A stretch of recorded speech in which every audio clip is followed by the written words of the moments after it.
Assalamualaikum. Hai, saya Zaliha dari Snail Art Channel. Kali ini saya ingin membincangkan bagaimana rasa bersyukur itu mampu menjadikan kita lebih kaya.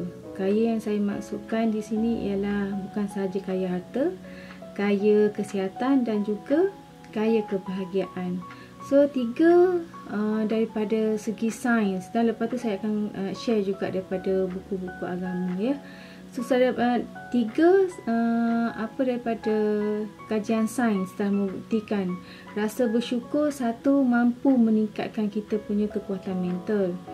Dua, mampu meningkatkan kita punya kesihatan fizikal.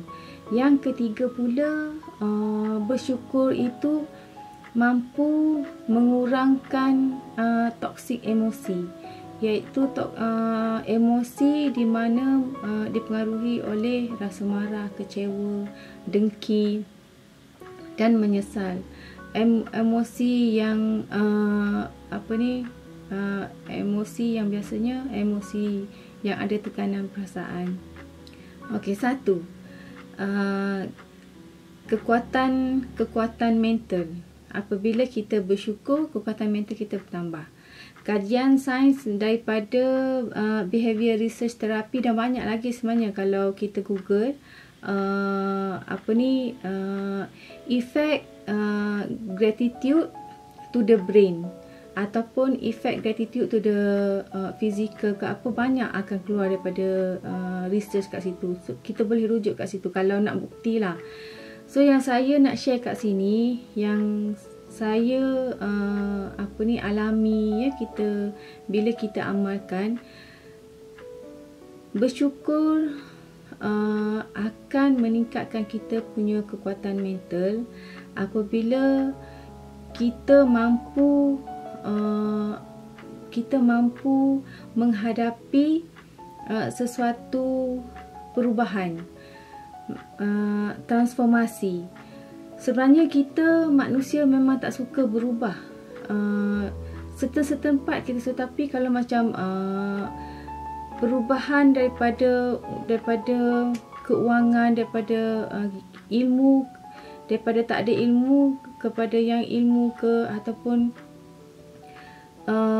perubahan daripada segi kita punya habit, daripada kita punya rutin harian.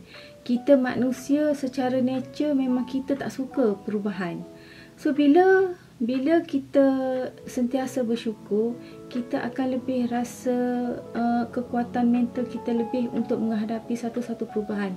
Katalah kita berubah berpindah ataupun berubah kerjaya, berubah tempat tinggal ataupun berubah aktiviti.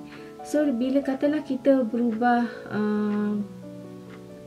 daripada pekerjaan kepada pekerjaan yang lain, bila kita masuk satu kawasan yang baru, kita nak menyesuaikan diri tu bukannya senang. So, bila kita rasa bersyukur, resilient kita atau kita nak rebound sebalik tu, kita akan lebih kuat. Kita akan lebih kuat menghadapi tekanan. Macam tu. Sebab kita rasa,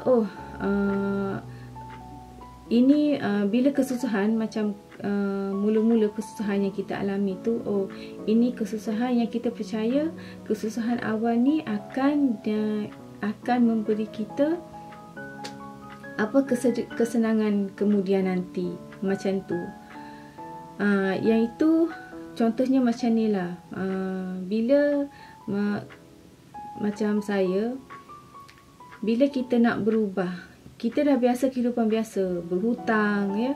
Semua orang, dan saya juga ada hutang. Bila kita nak berubah daripada berhutang, kita tak nak hutang, lepas tu kita nak keluar daripada kehidupan yang biasa, kita akan dikritik. Bila dikritik ataupun dibeli, itu satu yang menyakitkan. Tapi bila kita percaya, tak apalah, kita teruskan juga. Bila kita berjaya, kita akan fikir, sebab kritikan hari tu, ia motivate kita untuk membuktikan. usaha kita tu. Orang kata apalah, mana mustahil kau nak settle hutang kau, katalah nak jadi jutawan ke, mustahil lah. Tapi kita take it challenge kan, kita nak buktikan. So kritikan tu bila kita dah berjaya, kita kata oh alhamdulillah, kalau tidak kerana kritikan tu kita tak ada di sini hari ini. Lebih kurang macam tu. Okey, yang kedua, kekuatan fizikal. Bila kita rasa bersyukur, kekuatan mental kita kuat dan automatik fizikal kita juga kuat. Kajian daripada personality behavior psychology membuktikan bahawa orang yang kerap bersyukur atau menghargai bersyukur, rasa kehidupan diorang lebih sihat, kurang mengalami masalah sakit-sakit seperti sakit badan, sakit kepala macam tu. Yang ketiga, kurangnya toksik emosi. Toksik emosi yang marah tadi itulah kan, akibat tekanan. So kita akan marah, kita rasa sedih. Bila kita alhamdulillah, kita bangun pagi, kita bersyukur apa yang ada. Jadi bila kita bersyukur, dia akan beri kita satu ketenangan. Jadi kita tak akan marah. Dia tak akan rasa oh bersyukur dan marah naik serentak. Sama juga relax respon, stress respon tu, dia tak akan naik serentak. Bila kita bersyukur, toksik emosi tu dia akan turun. Macam tu. So dekat sini saya nak share juga, ada dua buku. Satu buku The Magic by Rhonda. Ini salah satu buku bestseller, New York bestseller. Dekat sini beliau ada tulis, jika kita fikir, ya ini yang melibatkan kita punya minda lah. Bila kita fikir, oh aku tak suka kerja aku ada masalah keuangan, oh aku tidak boleh bayar bil, macam benda yang kita komplain masalah-masalah tu. Bila kita komplain, benda yang kita komplain tu akan datang lagi kepada kita. Kita tak boleh keluar daripada masalah tu. Jadi daripada kita komplain, patutnya kita fikir macam mana, how we can do, what we can do to pay our bill. Macam bagaimana cara kita cari jalan, bukan hanya sekadar oh nak tak puas hati ni, tak puas hati tentang orang ni, tak puas hati dengan kehidupan kita tak adil. Tak boleh macam tu sebenarnya. Ini dikata yang tertulis dalam buku ni. Jadi bila masalah ni datang, bagaimana kita nak buat? So kita kena macam kita fikir, oh alhamdulillah, walaupun masalah macam ni ada, banyak masalah, tapi kita masih lagi cukup makan, cukup minum, dan masih lagi ada kerja. Walaupun kita tak suka kerja tu, tapi kita masih lagi ada kerja. So alhamdulillah, macam tu. Dan lagi satu buku saya nak share, ini buku English mungkin kata apa ni, tapi yang bagusnya penulis ni ada share juga daripada Quran.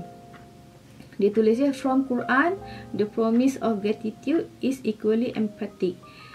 Dan ni adalah ayat daripada Al-Quran yang dah ditranslate. And remember when God proclaimed, if you are grateful, I will give you more. But if you are ungrateful, verily my punishment is indeed severe. Jika kita bersyukur, kita akan diberi lebih lagi. Dan jika kita tak bersyukur, maka hukuman yang lebih teruk akan diberikan kepada kita. Macam tu. Ini daripada buku The Magic by Rhonda. Saya baca buku ni 2018, bulan 10. Kawan-kawan yang bagi. Yang lagi satu buku, kebetulan lah buku saya baru je habis, buku Minhajul Abidin Wasiat Imam Ghazali. So dia kadang-kadang bila kita baca buku, satu buku, kita akan jumpa benda yang circle, tahu, ada kaitan antara buku kandungan-kandungan, bagaimana kita nak berubah, macam tu dia akan support. So daripada buku Imam Ghazali, saya nak kongsi kat sini tentang bersyukur juga. Bila saya kongsi yang ni, dia macam ada link lah dengan kajian sains, dengan apa yang tertera ataupun firman Allah Ta'ala. Ya, dekat sini firman Allah, la in syakartum la azidannakum.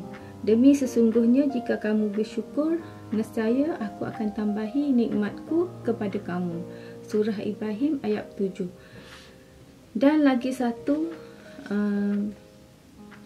yang ini ya, mereka kami akan memimpin mereka ke jalan-jalan kami yang menjadikan mereka bergembira serta beroleh keredaan.